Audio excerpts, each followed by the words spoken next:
Maratoni! Maratoni! Ikaw, anong trip mo?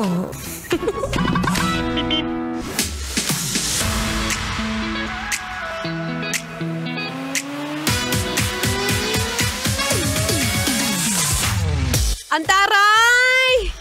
Na-achieve mo na ba ang lahat ng mga gusto mong ma-achieve sa buhay? Kaya gusto mo nang mamati?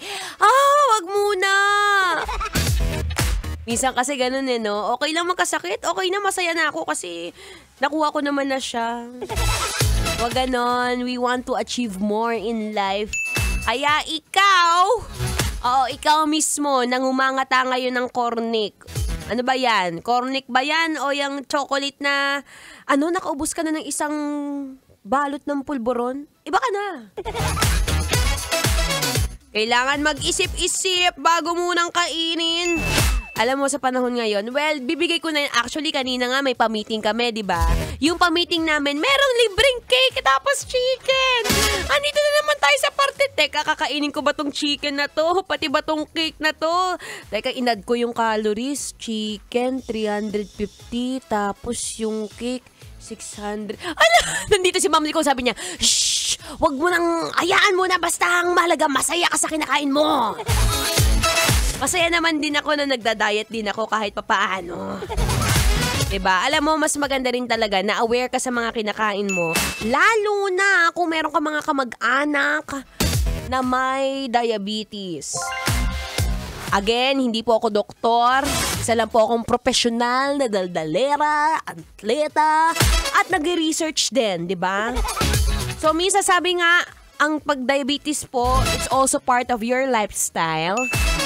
Yan, kung alam mo naman sa sarili mo, oo na nga, given na nga, na mamamana yung diabetes, oo, number 1 na yon. And number 2, alam mo na nga ganun, makulit kang sira ulo ka, kakain ka pa ng matamis, ewan ko na lang sa'yo, be. Diba? Balanse lang sa buhay. Hindi naman kailangan, okay, from now on, hindi na ako magsusoft drinks, hindi na ako magcho-chocolate. Ang hirap sabihin kung hindi mo muna gagawin. Well, kung kagaya kita, parehas naman tayong mahilig talaga sa matatamis na salita. Matamis na cake pala. Okay lang, bawiin mo na lang sa takbo, be.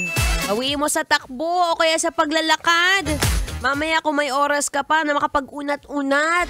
O kaya yung misis mo, diretso mo na sa kama yan para mabawasan na yung calories, mapawisan ka. Basta asawa ha, mga mamaya, wala kayong label, kinakama mo. Huwag ganon.